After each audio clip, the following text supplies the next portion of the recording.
پڑھ کر پانی پہ دم کر لے، پانی پی لے، پانی لگا لے جسم پر، انشاءاللہ کوئی حرج نہیں ہے. لا بأس بالرقى ما لم تكن شرکا، نبی صلی اللہ علیہ وسلم نے فرمایا ہے. یہ حدیث 3886 نمبر والی حدیث سنن ابی داؤد میں ہے. ٹھیک ہے، تو نظر بد اور مس شیطان کا ہو جائے تو یہ بیر کے پتے سے جو ہے نہلا دینا، بیر کے پتے کو پانی میں بوائل کر کے، اور قرآن دم کیا ہوا پانی جو ہے لگا لینا، یہ علاج ہے. اور قرآن سننا بھی پیشنٹ، قرآن سنائیے، قرآن کی قرات سنائیے. کیا ہوگا قرآن کی قرات سننے سے؟ رحمت حاصل ہوگی. اللہ نے قرآن میں سورہ اعراف سورہ نمبر 7 کی آیت نمبر 204 میں فرمایا وَإِذَا قُرِئَ الْقُرْآنُ فَاسْتَمِعُوا لَهُ وَأَنصِتُوا لَعَلَّكُمْ تُرْحَمُونَ. اور جب کبھی قرات کی جائے قرآن کی تو خاموش رہو اور غور سے سنو تاکہ تم پر رحم کیا جائے. تو قرآن خاموشی سے سنیں گے تو اللہ کی رحمت حاصل ہوگی، انشاءاللہ بیماری کٹے گی. تو قرآن سنایا جائے مریض کو. اور اگر مریض قرآن پڑھنا جانتے ہیں تو قرآن پڑھ بھی لیں اور اپنے آپ پر دم کر لیں، بہت اچھی بات ہے. قرآن پڑھنے سے اللہ کی حفاظت میں رہیں گے انشاءاللہ. یہ 2 روحانی بیماری کا علاج ہے مختصر میں. پہلی شیطان کا مس ہو جائے تو، اور چوتھی جو نظر بد لگ جائے تو. اب جو دوسری اور تیسری قسم کی یعنی 4 روحانی بیماریوں میں سے دوسری یعنی جن شیطان جسم میں داخل ہو جائے تو کیا کرنا ہے، اور جادو کرا دیا گیا، جادو ہو گیا تو کیا کرنا ہے وہ بھی سمجھ لیں. جن شیطان اگر انسانی جسم میں داخل ہوا ہے تو وہ 4 ریزنز کی وجہ سے داخل ہوتا ہے. 4 ریزنز، 4 وجوہات. پہلی وجہ انتقامی طور پر داخل ہوتا ہے انسانی جسم میں جن شیطان. انتقامی طور پر یہ کیا بات ہے؟ اس قرآن میں آیت ہے سورہ صاد سورہ نمبر 38 آیت نمبر 81-82 ہے. دیکھیں آپ، اللہ نے فرمایا کہ قال فبعزتك لأغوينهم اجمعين الا عبادك منهم المخلصين. رب نے فرمایا کہ ابلیس نے کہا تھا اللہ سے اس زمین پر پھینکے جانے سے پہلے، کہا اللہ سے تیرے عزت کی قسم میں اغوا کر کے رہوں گا ایک بڑی جماعت کو اولاد آدم کی، سوائے تیرے ان بندوں کے جو مخلص ہوں گے. اللہ ہم سب کو مخلص بنائے، آمین. شیطان کا حربہ زور سلطنت ہم پر نہ چل سکے، آمین. تو اللہ کے بندو غور کرو اس بات پر کہ انتقامی طور پر جن شیطان انسانی زندگی میں آتے ہیں تکلیف دیتے. کیا انتقام، کیا بدلہ؟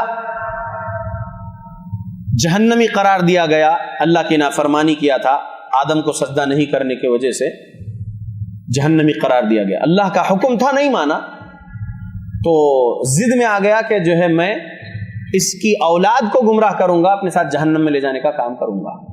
وہ انتقام، وہ بدلہ لے رہا ہے تو گمراہ کرنے کا کام کرتا ہے. داخل بھی ہو جاتے ہیں جنات شیاطین جسم میں، تکلیف دیتے ہیں. تو ایک وجہ ہے جسم میں داخل ہونے کی انتقامی طور پر. دوسری وجہ ہے انسانی جسم میں جن داخل ہونے کی، جن شیطان داخل ہونے کی، وہ ہے عاشقی کے طور پر. اور جب داخل ہوتا ہے کسی عورت یا لڑکی میں جن شیطان عاشقی کے طور پر تو وہ اس سے جماع کرتا ہے، جسے ہم زنا کہہ سکتے ہیں. زنا ہے وہ. ایک جن شیطان مرد کسی انسانی عورت کے ساتھ جماع کر رہا ہے تو وہ زنا ہے. اور ایسے زانی جن پر آیتیں پڑھنا قرآن کی سورہ بنی اسرائیل سورہ نمبر 17 آیت نمبر 32 وَلَا تَقْرَبُوا الزِّنَا إِنَّهُ كَانَ فَاحِشَةً وَسَاءَ سَبِيلًا، اور سورہ نور کی آیت نمبر 1 2 3 سورہ نمبر 24 ہے سورہ نور، اس کی آیت نمبر 1 2 3 میں آپ غور کیجئے، آپ کو سبق ملتا ہے. اس میں زنا کا ذکر ہے. اللہ نے کہا بسم اللہ الرحمن الرحیم سورۃ انزلناها وفرضناها وانزلنا فيها آیات بینات لعلکم تذکرون الزانیة والزانی فاجلدوا كل واحد منهما 100 جلدة ولا تأخذكم بهما رأفة في دين الله إن كنتم تؤمنون بالله واليوم الآخر وليشهد عذابهما طائفة من المؤمنين الزاني لا ينكح إلا زانية أو مشركة والزانية لا ينكحها إلا زان أو مشرك وحرم ذلك على المؤمنين. یہ 3 آیتیں اور سورہ بنی اسرائیل کی آیت نمبر 32 اور سورہ زخرف سورہ نمبر 43 کی آیت نمبر 74 سے 89، اور وہ آیت قرآن میں سے جن آیتوں میں جہنم کا ذکر ہے، عذاب کا ذکر ہے، قیامت کا ذکر ہے، وہ آیتیں پڑھیں، موت کا ذکر ہے، وہ آیتیں پڑھیں، تو وہ زانی جن شیطان جو عاشقی کے طور پر داخل ہے کسی انسانی عورت میں، وہ نکل کے بھاگ جائے گا انشاءاللہ، وہ برداشت نہیں کر سکے گا قرآن کو۔ اور اگر کوئی مرد آدمی میں یا لڑکے میں کوئی جن عورت داخل ہو جائے اور جماع کر رہی ہے، ہوتا ہے ایسا، کئی واقعات ہمارے سامنے آئے ہیں، لوگ آ کے اپنی تکلیف بیان کیے ہیں، تو ان مردوں کو بھی چاہیے اگر وہ کیفیت ہے کہ کوئی عورت ہے جسم میں جن شیطان، اور آپ ہمیشہ جب کبھی اٹھ رہے، فجر سے پہلے اٹھ رہے، دن میں سو کر اٹھ رہے اور دیکھ رہے ہیں کہ اٹھنے کے بعد کچا ہے، تو سمجھ لیجئے کہ جن شیطان ہے عورت جو جماع کر رہی ہے، تو وہ مرد بھی یہ آیتیں پڑھیں یا سنیں جو میں نے ابھی بیان کی۔ تیسری وجہ جو جن شیطان انسانی جسم میں داخل ہونے کی، وہ ہے جادوئی طور پر آپ سے حسد جلن کرنے والا کوئی آپ کا پہچان کا، چاہے رشتہ دار ہو، چاہے پڑوسی ہو، چاہے دوست ہو، جو انجان ہے وہ تو آپ پر کیا کرے گا؟ کچھ نہیں کرے گا، آپ کے بارے میں کچھ جانتا نہیں ہے، نہ آپ کا نام، نہ آپ کی والدہ کا نام، نہ آپ کی کوئی چیز چرا سکتا ہے جادو کروانے کے لیے، جو پہچان کا ہے وہی کر سکتا ہے۔ تو وہ اگر کوئی چیز چرا لے، آپ کے کپڑا جیسے جس پر آپ کا پسینہ لگا ہو، انڈر گارمنٹس یا پھر پینٹ شرٹ یا جو کچھ بھی، یا سر کے بال یا آپ کی کنگھی یا آپ کا ساکس یا آپ کا شوز، جس پر آپ کا پسینہ لگا ہو وہ چیز چرا لیں، آپ کے ناخن، اور جادوگر کے پاس جائے، جادو کروا دے، اور جادوگر جادو کر دے، اور اللہ کا حکم بھی ہو جائے آپ پر، آزمائش کے طور پر وہ جادو اثر بھی ہو جائے، تو وہ جادو کے ذریعے سے جن مسلط کروانا چاہے جادوگر، تو جن شیطان جو اس کے پاس اس نے رکھا ہے، انسان چاہے مسلمان نام کا حقیقت میں کافر ہو چکا شخص جادوگر، اور جو سچ میں کافر ہے جادوگر ہے، ایک مسلمان ہے لوگوں کے پاس، لیکن وہ جادو سیکھا، جادو کر رہا ہے، تو وہ مسلمان باقی نہیں ہے۔ اسلامی حکومت ہو تو اس کا تو سر اس کے جسم سے الگ کرنا ہے، یہی سزا ہے، جادوگر کافر ہو چکا ہے وہ۔ تو ایسا جو کوئی بھی جادوگر ہے، اس کے پاس کوئی آپ سے حسد کرنے والا گیا جادو کروانے کے لیے، جادو کروا دیا، جادوگر اپنے پاس کفر کر کے جن شیطانوں کو خوش کر کے، جو جن شیطانوں کو بلا رکھا ہے، وہ جن شیطانوں میں سے کوئی ایک جن کو بولتا ہے کہ فلاں کے جسم میں جا اور اس کام پہ لگ جا کہ شوہر بیوی کے درمیان میں جدائی ڈالنے والا کام کر، تھوڑی دیر شوہر کے جسم میں رہے، تھوڑی دیر وہاں سے نکل کے بیوی کے جسم میں داخل ہو جا، ان کو لڑا، یا پھر اور جو کچھ بھی جادو کی قسم ہے، جو مقصد بیان کیا ہے جادوگر نے یا جادو کروانے والے شخص نے جو مقصد بیان کیا کہ فلاں جادو کر دو، ایسا ہو جائے ویسا ہو جائے اس کو، اور جادوگر نے جن کو جو حکم دیا ہے، جن وہ کام میں لگا رہتا ہے۔ تیسری وجہ ہے جادوئی طور پر جن شیطان انسانی جسم میں مسلط ہونا۔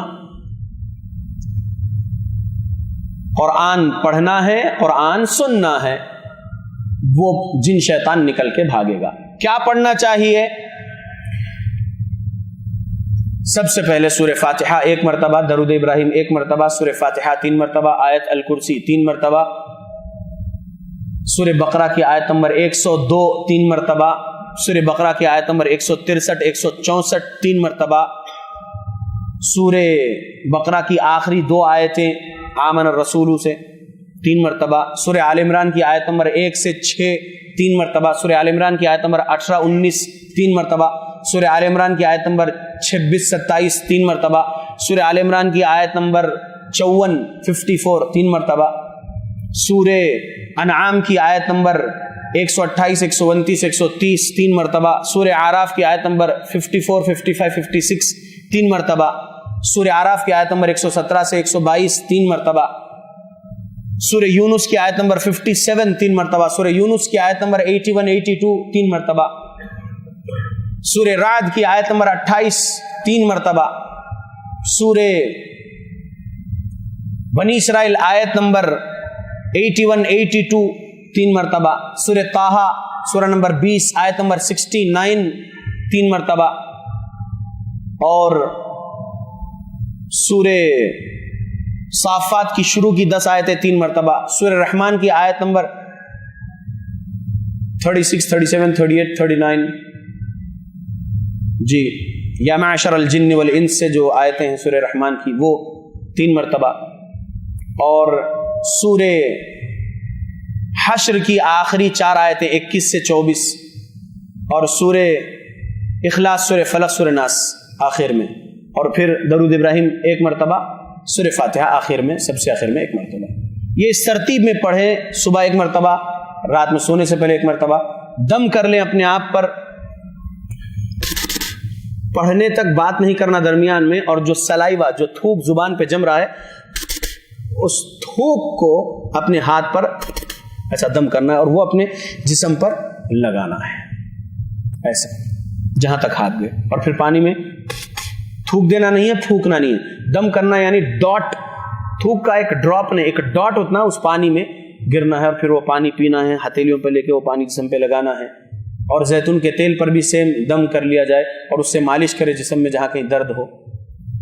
شہد پر دم کر لیں، شہد صبح جو ہے ناشتے سے قبل کھا لیں، کلونجی کے بیج چابے ناشتے سے قبل، چھوٹے چمچے سے پاؤ چمچ، یہ جادو انشاءاللہ کٹ جائے گا، اور وہ جن شیطان کو تکلیف ہوگی ان آیتوں سے۔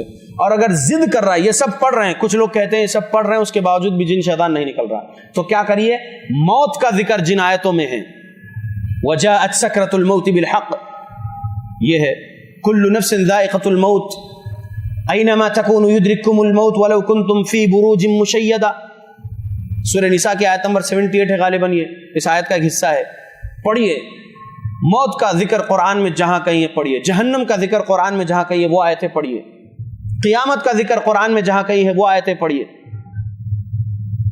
ان بطش ربک لشدید، سورہ بروج کی آیت ہے، یہ پڑھیے، جن شیطان کو تکلیف ہوگی نکل کے بھاگے گا انشاءاللہ۔ تو یہ تیسرے قسم سے جو تیسری وجہ ہے جن انسانی جسم میں داخل ہونے کی، وہ جادو۔ اور چوتھا ریزن، چوتھی وجہ انسانی جسم میں جن شیطان داخل ہونے کی، وہ ہے اللہ مسلط کر دیتے ہیں۔ اللہ اکبر، اللہ مسلط کر دیتے ہیں، جی ہاں۔ دلیل سورہ زخرف، سورہ نمبر 43 آیت نمبر 36، وَمَن يَعْشُ عَن ذِكْرِ الرَّحْمَنِ نُقَيِّضْ لَهُ شَيْطَانًا فَهُوَ لَهُ قَرِينٌ، اور جو کوئی بھی رحمان کے ذکر سے غافل ہو جاتا ہے، رحمان اس پر مسلط کر دیتے ہیں ایک شیطان جو اس کا ساتھی بن کے رہ جاتا۔ اب اس آیت میں شیطان ورڈ بھی ہے اور قرین ورڈ بھی ہے، تو لوگ کہتے ہیں کہ جو قرین انسانی جسم میں ہے وہی ہے، اسی کی بات چل رہی، نہیں، اس کی بات نہیں، وہ تو ہر ایک کے ساتھ لگا ہوا ہے، رسول اللہ کے ساتھ بھی تھا، جیسا کہ میں نے آپ کو صحیح مسلم کی شروع میں حدیث بیان کر دیا 2813 یا 2814، غور کر لیجئے کہ ہر انسان کے ساتھ اللہ نے اس کے پیدا ہونے کے ساتھ ہی ساتھ ایک قرین من الجن لگا چکا ہے۔ یہ جو قرین شیطان کی بات اللہ کر رہے ہیں سورہ زخرف میں، وَمَن يَعْشُ عَن ذِكْرِ الرَّحْمَنِ، جو ذکر رحمان سے غفلت اختیار کر جاتا ہے، نُقَيِّضْ لَهُ شَيْطَانًا فَهُوَ لَهُ قَرِينٌ، اللہ اس پر شیطان مسلط کر دیتے ہیں جو اس کا ساتھی بن جاتا ہے۔ اور میں نے اپنے تجربے میں 2008 سے میں راقی ہوں، رقیہ شرعیہ کر رہا ہوں الحمدللہ، اور 2008 سے میں معالج ہوں، علاج کر رہا ہوں الحمدللہ، 2008 سے ہی میں اہل حدیث ہوں الحمدللہ، 2008 سے پہلے 2006 2007 میں دیوبندی تبلیغی رہا، اور 2005 تک میں جو ہے بریلوی رہا۔ خیر، تو میں 2008 سے اہل حدیث بننے کے بعد سے رقیہ شرعیہ کر رہا ہوں اللہ کے فضل و کرم سے، تو میں دیکھ رہا ہوں کہ 3 ریزنز جو میں بولا آپ کو کہ انتقامی طور پر جسم میں داخل ہونا کوئی جن شیطان، یا جادوئی طور پر، یا جو ہے عاشقی کے طور پر، یہ اب تک میں نے تجربے میں دیکھا، لیکن اللہ نے مسلط کیا سو جن شیطان والا پیشنٹ میں نے آج تک نہیں دیکھا۔ شاید وہ نہیں ظاہر ہوتا ہو اور وہ بندہ جو ہے گمراہ ہی رہتا ہو، پورے طور پر اسلام سے دور ہوتا ہو، اللہ اعلم۔ تو اللہ کے بندو، علاج کرنا بہت آسان ہے۔ آج شفا کے ٹھیکیدار بہت بیٹھے ہوئے ہیں ہمارے ہندوستان، پاکستان، بنگلہ دیش اور پھر دیگر ممالک میں، برطانیہ میں، اور یہاں پر بھی ہے بہت سارے، اس سعودی عرب میں بھی علاج کرنے والے لوگ، لیکن یہاں پر علاج کرنے والے جو لوگ ہیں، میں نے آج تک نہیں دیکھا اور نہیں سنا کہ یہاں پر تعویذ گنڈے پلیتے نیمبو ناریل مرچی سے علاج کرنے والے لوگ ہیں بول کر، میں نے آج تک نہیں سنا. لیکن سعودی عرب کے علاوہ ممالک میں تعویذ گنڈا پلیتا نیمبو ناریل مرچی مرغا بکرا بھلاویں کوڑیاں سیپیاں وغیرہ لے کر علاج کرنے والے حضرت اور بابا اور مفتی صاحب اور عالم صاحب اور عامل صاحب اور حافظ صاحب وغیرہ تو ہے بہت سارے. نام کے مفتی، نام کے عالم، نام کے حافظ، نام کے فلاں، نام کے حضرت، اگر وہ شرک اور بدعت خرافات والا علاج کر رہے تو پھر وہ صحیح آدمی نہیں ہے. یاد رکھیے تعویذ پہننا شرک ہے. اللہ کے نبی صلی اللہ علیہ وسلم کی حدیث، مسند احمد نام کی حدیث کی کتاب میں حدیث نمبر 17423 17423 نمبر والی حدیث ہے انشاءاللہ مسند احمد میں. عقبہ بن عامر رضی اللہ عنہ غالباً اس کے راوی ہیں. آپ دیکھیں تو یہ حدیث میں الفاظ رسول ہے، من علق تمیمۃ فقد اشرک، جو کوئی بھی بندہ تعویذ لٹکایا اس نے شرک کیا یقیناً. تو تعویذ پہننا شرک ہے. تو جو عامل صاحب، حافظ صاحب، مفتی صاحب، فلانے صاحب تعویذ لکھ کر دے رہے ہیں ہاتھ پر پہننے کی، گلے میں لٹکانے کی، یا کمر پہ باندھنے کی، یا پھر اور جسم پہ کہیں بھی باندھنے کی، یا تعویذ نہیں لکھ کر دے رہے، بس کالا دھاگا، لال دھاگا، ہرا دھاگا، پیلا دھاگا اس پر کچھ پڑھ کر دے رہا ہوں بلکہ اگر دے رہے تو وہ بھی پہننا شرک، کیونکہ وہ بھی تمیمہ ہے. تمائم کی جتنی اقسام ہے وہ شرک ہے پہننا. شفا کی امید سے پہنو، حفاظت کی امید سے پہنو. حفاظت کرنے والا الحفیظ اللہ ہے، شفا دینے والا الشافی اللہ ہے. کوئی تعویذ گنڈا پلیتا آپ کو حفاظت نہیں دے سکتا اور شفا نہیں دے سکتا، یاد رکھیے. تو یاد رکھ لیجئے کہ قرآن پڑھنا ہے اور دم کرنا ہے. قرآن پڑھنا ہے، سمجھنا اس کا ترجمہ اور اس کی تفسیر، اور اپنا ایمان بنانا ہے صحابہ رضی اللہ عنہم اجمعین اور ان کی اتباع کرنے والے بزرگان دین کے مطابق. گمراہ نہیں ہونا ہے اللہ کے بندے. علاج کرنا بہت آسان ہے. قرآن اگر آپ جانتے ہیں، حدیث اگر آپ جانتے ہیں، نہیں جانتے تو علم حاصل کر لیجئے. علم حاصل کرنے کے دو طریقے ہیں، ایک پڑھیے، سیکھیے، کوشش کریے، علم حاصل کرنے نکلیے. من سلک طریقا یلتمس فیہ علما سہل اللہ لہ طریقا بہ الی الجنہ، لہ بہ الی الجنہ، کہا رسول اللہ صلی اللہ علیہ وسلم نے. 2699 نمبر والی حدیث ہے یہ، صحیح مسلم میں 2699. جو شخص نکلا، آپ لوگ خوش نصیب ہے، آپ بھی نکل کے آئے ہیں اپنے گھروں سے. من سلک طریقا یلتمس فیہ علما، جو شخص نکلا کسی راستے پر چلا علم حاصل کرنے کے لیے، اللہ اس کے لیے جنت کا راستہ آسان کر دیتے ہیں. تو نکلیے، علم حاصل کریے قرآن اور صحیح حدیث کا. ایسے دروس جب کبھی اس مسجد میں آپ کے پاس ہو، آپ خوش نصیب ہے. رہ رہے اس اسکان بن لادن میں، الحمدللہ مکہ میں اور حدود حرم میں آپ لوگ یہاں پر آئیے، مسجد سے اپنا تعلق جوڑیے، اور جس بھی دن یہاں پر اعلان ہو نماز کے بعد درس ہے، بیٹھیے، کتاب و سنت کا علم حاصل کریے. پڑھ کر لکھ کر علم حاصل کر سکتے ہیں.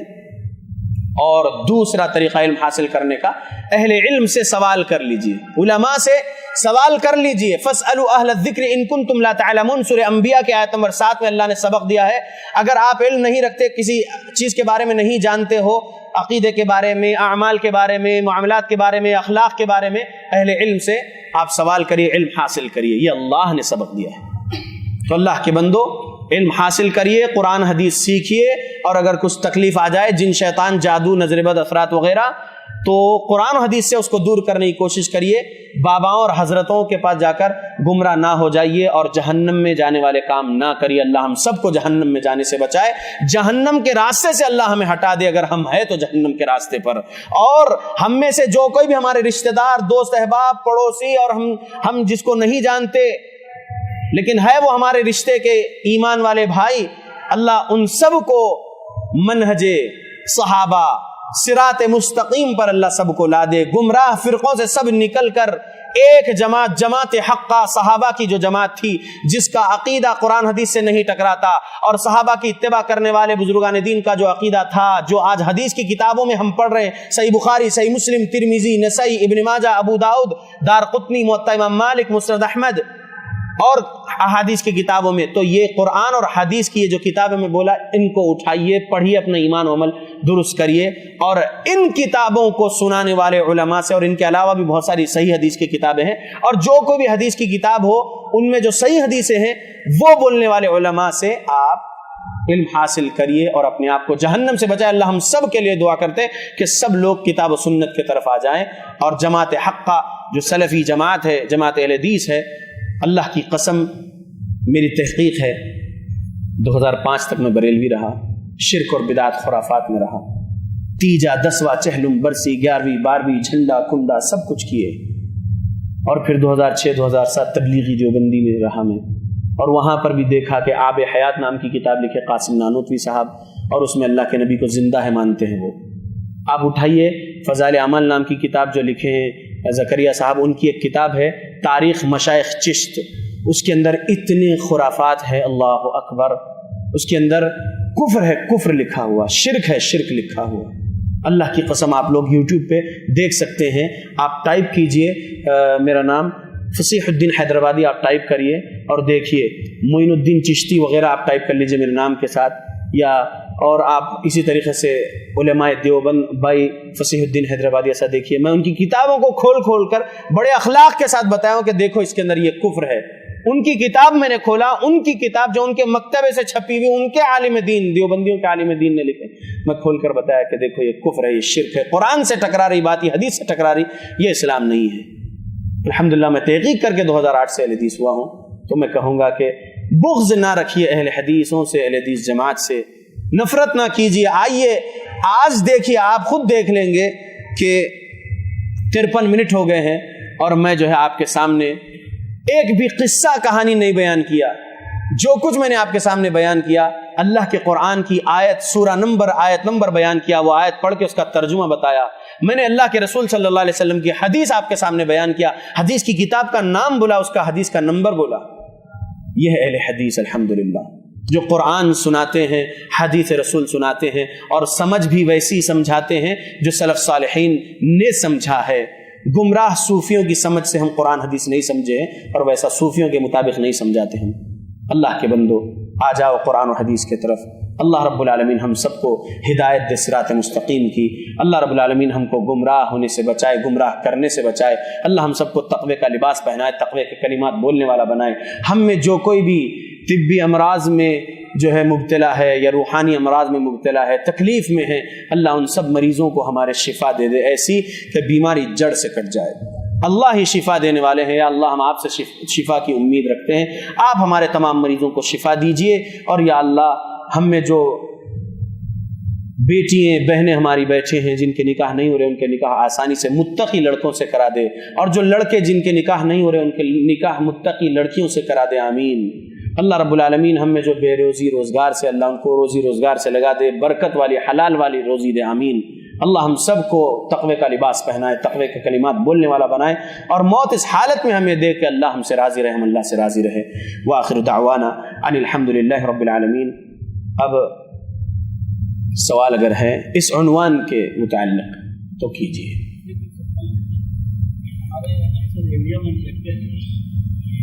علاج کے لیے ہم جاتے ہیں تو ہم کیسے پتا چلے گا کہ قرآن اور حدیث سے علاج کریں گے؟ کیسے ایسے بہت سارے جبا ہوا پیدا ہوتے ہیں, اور گارجین سے بولتے ہیں ان کے جو جسے اگر لڑکی کے اوپر اگر جادو ہو تو یہ بولتے ہیں کہ کمرے میں بند ہو جائے. کمرے میں بند ہونے کے بعد گارجین باہر ہوتے ہیں, کمرے میں مجھے پتا چلتا ہے کہ لڑکی کا عزت چلا گیا. تو کیسے ہمیں پتا چلے گا کہ وہ واقعی یہ قرآن اور حدیث سے, ہم تاکہ سب کو پتا چل جائے کہ ہاں یہ قرآن اور حدیث سے ہی علاج کریں گے, اس کے علاج کریں گے. 2008 سے میں اس فیلڈ میں ہوں. رقیہ شرعیہ ہندوستان کے کئی اسٹیٹس میں اللہ نے پہنچایا ہے الحمدللہ, اور میں رقیہ شرعیہ کرتا ہوں. فری رقیہ شرعیہ کیمپ ایسا میں اشتہار بناتا ہوں, 1 روپیہ فیس نہیں لیتا ہوں, نہیں مانگتا ہوں الحمدللہ, اور علاج کرتا ہوں. علاج سکھاتا ہوں زیادہ, کرتا ہوں کم. اور علاج جو ہم کرتے ہیں پیشنٹ کے ساتھ محرم ہونا ضروری ہے. والد ہو, بھائی ہو, شوہر ہو, بیٹا ہو, محرم ہونا ضروری ہے. محرم نہیں ہے کیونکہ عورتیں زیادہ پیشنٹس ہیں اس فیلڈ میں دیکھا ہوں, زیادہ پیشنٹس عورتیں ہیں, تو محرم کے ساتھ ہم علاج کے لیے بلاتے ہیں. اور اگر محرم نہیں ہے تو پھر نہ آئیے, یہ صاف کہہ دیتے ہیں. اور جب پیشنٹ کو بلاتے ہیں تو کمپلیٹ حجاب میں آئیے یہ کہتے ہیں یعنی نقاب بھی ہو. حجاب تو حجاب ہے, نقاب بھی ہو یعنی فیس کور ہونا ضروری ہے. اور پھر ہم کہتے ہیں خفین اور خفازین بھی پہن لیں تو بہتر ہے, یعنی گلوز اور ساکس بھی پہن کر آئے تو بہتر ہے, کیونکہ انگوٹھی پہنی ہو یا مہندی لگائی ہوئی ہو تو انگوٹھی عورت کی زینت کے لیے ہوتی ہے اور مہندی عورت زینت کے لیے لگاتی ہیں. تو وَلَا يُبْدِينَ زِينَتَهُنَّ کہا اللہ نے قرآن میں, تو اپنی زینت کو بھی چھپاؤ اللہ نے قرآن میں کہا. تو غیر مردوں کے سامنے آپ کی زینت ظاہر نہیں ہونا, ہم یہ کہتے ہیں. تو ساکس اور گلوز بھی پہن کر آؤ, یہ کہتے ہیں. جب پیشنٹ آ کے بیٹھ جائے, قرآن حدیث عقیدے کے ہیں, وہ کس اعمال کے ہیں, کس فرقے سے تعلق رکھنے والے مسلمان ہیں, ہم پہلے وہ سمجھتے ہیں اور پھر ان کو سمجھاتے ہیں کہ دیکھیے آپ کا یہ عقیدہ فلاں آیت سے ٹکرا رہا ہے, قرآن کی فلاں حدیث سے ٹکرا رہا ہے, آپ پہلے اس عقیدے سے توبہ کریے اور یہ صحیح عقیدہ جو صحابہ کے مطابق ہے یہ سیکھ لیجئے. یہ جو آپ کا عمل ہم نے سنے ہیں, آپ کر رہے ہیں, بول رہے ہیں, یہ آپ کا عمل فلاں آیت سے فلاں حدیث رسول سے ٹکرا رہا ہے, آپ توبہ کر لیجئے. صحابی کا یہ عمل تھا, صحابی کی اتباع کرنے والوں کا یہ طریقہ تھا, آپ اس کو فالو کریے. وہ سمجھاتے ہیں, پھر ان پر رقیہ کرتے ہیں. تو پیشنٹ کو بٹھاتے ہیں محرم کے ساتھ اور قرآنی آیتیں پڑھتے ہیں. پیشنٹ بیٹھنا ہوتا ہے اور ہم قرآن پڑھتے ہیں. اگر کوئی جن شیطان ہے تو پیشنٹ پر جن شیطان ظاہر ہو جاتا ہے, اور جب ظاہر ہو گیا تو پھر ہم معالج پیشنٹ پر ظاہر حاضر جو ہوا ہے جن, اس سے ہم سوال کرتے ہیں کیا نام ہے تیرا, کس دین پر ہے تو, کیا عمر ہے تیری, اور کب سے ہے اس جسم میں, اور کیوں داخل ہوا ہے. اتنے سوال کرتے ہیں. جواب میکسیمم جھوٹا جواب رہتا ہے, کیونکہ جھوٹے رہتے ہیں وہ کفر کرنے والے, شرک کرنے والے جنات. تو ہم پھر اب ان سے زیادہ بات چیت نہیں کرتے. مکاری کرنا شروع کر دیا, اگر کوئی جن گھما رہا ہے, پھرا رہا ہے کہ میں یہ ہوں, میں وہ ہوں, مجھے کوئی نہیں نکال سکتا, تو کیا نکالے گا, یہ لوگ 17 مقامات پر علاج کروانے گئے تھے, علاج کروا کر آ چکے, کہیں علاج نہیں ہوا, مجھے کوئی نہیں نکال سکا, تو کیا نکالے گا وغیرہ بولتے. تو ہم محرم کے ساتھ بٹھا کر ہی اس پیشنٹ کا علاج کرتے ہیں اور زیادہ سے زیادہ آیتیں قرآنی پڑھتے ہیں جس میں موت کا ذکر ہے, عذاب کا ذکر ہے, تاکہ اس کو ٹارچر ہو اور وہ نکل کے جا دے. اگر جن نہیں ظاہر ہوا, جادو کے سمٹم ظاہر ہوئے, تو ہم جن آیتوں میں جادو کا ذکر ہے قرآن کے, جیسا کہ میں نے ابھی آپ کے سامنے بیان کیا تھا, وہ آیتیں ہم پڑھتے ہیں تاکہ جادو کا اثر کٹے. اور پھر ہم پیشنٹس کو بھی وہی آیتیں جو میں نے آپ کو بیان کیا اور بہت ساری آیتیں ہم لکھ کر دیتے ہیں, یہ پڑھتے رہیے. اور ہم اپنا پڑھا ہوا, ریکارڈ کیا ہوا رقیہ آڈیو جو ہوتا ہے وہ ہم دے دیتے ہیں. 1.5 گھنٹے والا ایک ہے اور ایک 50 منٹ والا ایک ہے ہمارا آڈیو. اور پھر کبھی امام حرم کا یا پھر اور کوئی بہترین قاری کا جو ہم رقیہ جو ریکارڈ کیا وہ دیتے ہیں سننے کے لیے, تاکہ آپ یہ سنیے. اس جن شیطان کو تکلیف ہو, اگر جن شیطان نہیں ہے, جادوئی اثر ہے, تو وہ جادو بھی کٹے گا انشاءاللہ جسم سے, قرآن سننے سے. تجربے میں بات ہے الحمدللہ. اور پھر خود پڑھنے کو بتاتے ہیں, پیشنٹ لوگ عمل کرتے ہیں. 3 دن ہمارے پاس آنا ہوتا ہے, یا ہم بھی کہیں جاتے تو 3 دن جاتے. میں دلیل لیتا ہوں 3 دن کی. سنن ابو داؤد حدیث نمبر 3986 اور 3901, ایک صحابی 3 دن رکے ایک شخص کا علاج کیے تھے, تو میں وہاں سے دلیل لیتا ہوں. وہ 3 دن میں علاج نہیں بھی مکمل ہوا ہے تو میں علاج سکھا دیتا ہوں, اور پھر 15 دن میں ایک مرتبہ آ کر مل لیجئے, 1 مہینے میں ایک بار آ کر مل لیجئے اگر دور رہتے ہیں تو الحمدللہ. اور پھر آج تو اللہ کا فضل, اللہ کا کرم ہے, ٹیکنالوجی آسان ہے آج جو ہے کانٹیکٹ کرنا, تو ماشاءاللہ تبارک اللہ علاج ہو جاتا ہے, علاج سکھاتے رہتے ہیں. یہ ہمارا علاج ہے. آپ کے سوال میں جو بات ہے کہ علاج کرنے لے کر گئے ہیں, تو ہوا یہ کہ جو ہے گارڈین کو باہر بٹھا دیا گیا اور بند کمرے میں جو ہے وہ عزت لوٹ رہا ہے علاج کرنے والا, اس لڑکی کی, اس عورت کی. تو پہلے تو وہ ایسا نہیں دکھا, ایسی حرکت کرنے والا. وہ تو جو ہے ایک عالم حافظ کے نام سے مشہور تھا, عامل کے نام سے, مفتی صاحب کے نام سے مشہور تھا, لیکن ایسی حرکت وہ کر گیا. قسم اللہ کی وہ جماعت اہل حدیث کا تو نہیں ہو سکتا ہے, کیونکہ آج تک 2008 سے اب تک میرے تجربے میں کوئی ایک ایسا واقعہ نہیں ہے کہ کوئی اہل حدیث نے کسی کی عزت لوٹا ہو علاج کر کے. اللہ کی قسم ایسا واقعہ نہیں ہے. تو سمجھنا پہلے ہی علاج شروع ہونے سے پہلے اس کے بارے میں آپ معاشرے میں پوچھ لینا کہ یہ بندہ تعویذ لکھ کر دینے والا ہے کیا. پہلے ہی پوچھ لیجئے, اس کی جانکاری نکال لیجئے, اس کے بارے میں جانکاری حاصل کریے کہ یہ تعویذ لکھ کر دینے والا ہے کیا, یہ پیشنٹ کے نام کے ساتھ اس کی ماں کا نام پوچھتا ہے کیا. کیونکہ والد کے نام سے جانا جاتا ہے کسی کو بھی, ماں کے نام نہیں پوچھتے ہیں, لیکن جادوگری میں ماں کا نام چلتا ہے. کیوں؟ باپ ایک ہو لیکن اس کی اور بیویاں بھی ہو سکتی ہیں. صحیح, ایک آدمی کی 4 بیویوں سے 4 مختلف ارحام سے اولاد پیدا ہوئی ہے تو ماں کے رحم سے تعلق ہے، جادوگری میں وہ چلتا ہے ماں کا نام۔ پہلے سے آپ معلوم کر لیجئے، اگر معلوم ہو گیا کہ جی ہاں وہ ماں کا نام پوچھتا ہے اور جو ہے غیب کی باتیں سنانے کا دعویٰ کرتا ہے اور تعویذ وغیرہ لکھ کر دیتا ہے، تو سمجھ لیجئے کہ وہ شرک اور بدعت خرافات کرنے والا آدمی ہے، وہ صحیح عقیدے صحیح عمل والا، کتاب و سنت کے مطابق علاج کرنے والا نہیں ہے، نہ جائیے۔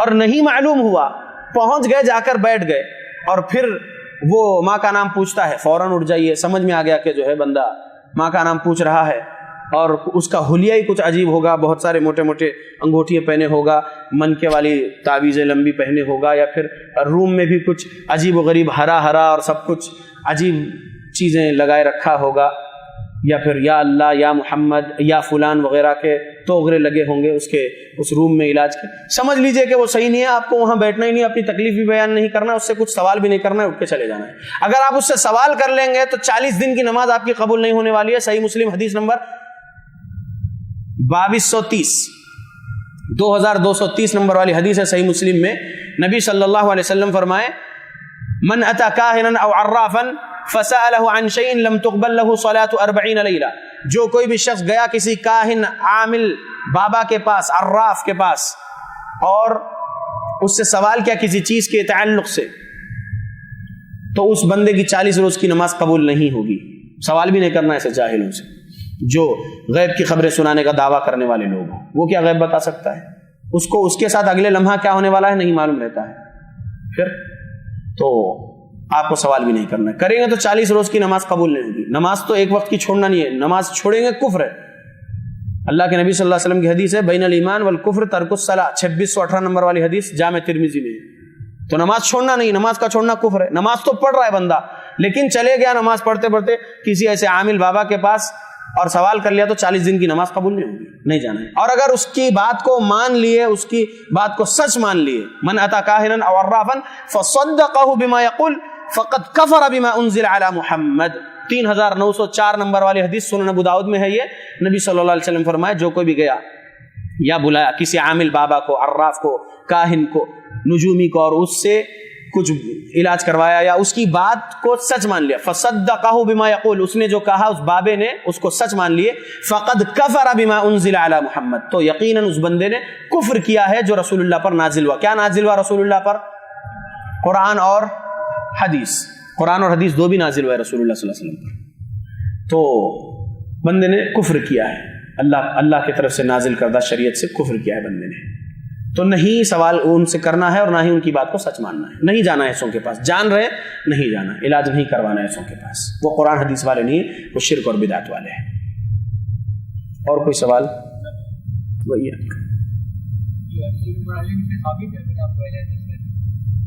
کیا سلف صالحین سے ثابت ہے اپنے آپ کو اہل حدیث کہنا؟ ایک صحابی رسول نے دوسرے صحابی رسول کو اہل حدیث بولے ہیں۔ دلیل امام بخاری رحمۃ اللہ علیہ کے کئی کتابوں میں ایک کتاب ہے حدیث کی، کتاب کا نام خلق افعال العباد والرد علی الجہمیہ واصحاب التعطیل۔ یہ حدیث کی کتاب میں حدیث نمبر 398 پڑھ لیجئے۔ ایک تابعی فرماتے ہیں مرہ بن شراحیل کہ عبداللہ بن مسعود رضی اللہ عنہ نے حذیفہ رضی اللہ عنہ کو ان کے سامنے انک صاحب الحدیث کہا کہ بے شک آپ صاحب الحدیث ہو۔ ایک صحابی نے دوسرے صحابی کو کہا، ایک دلیل۔ دوسری دلیل امام ترمذی رحمۃ اللہ علیہ کی جامع ترمذی اٹھائیے، حدیث نمبر 2192 2192 نمبر والی حدیث۔ حدیث میں الفاظ رسول صلی اللہ علیہ وسلم لا تزال طائفة من امتی منصورین لا يضرهم من خذلهم حتى تقوم الساعة، ہمیشہ میری امت میں ایک گروہ ایسا رہے گا جس گروہ کو اللہ کی مدد ملتے رہے گی، اور اس گروہ کو اگر کوئی نقصان پہنچانا چاہے، رسوا کرنا چاہے تو ہرگز نہیں کر سکے گا، وہ قیامت تک رہیں گے۔ لا تزال سمجھ لیجئے اور حتی تقوم الساعہ سمجھ لیجئے۔ لا تزال یعنی ہمیشہ سے، صحابہ سے لے کر حتی تقوم الساعہ یعنی قیامت تک ایک گروہ ہمیشہ حق پر رہے گا جس کو اللہ کی مدد ملتے رہے گی، ان کو طائفہ منصورہ کہا۔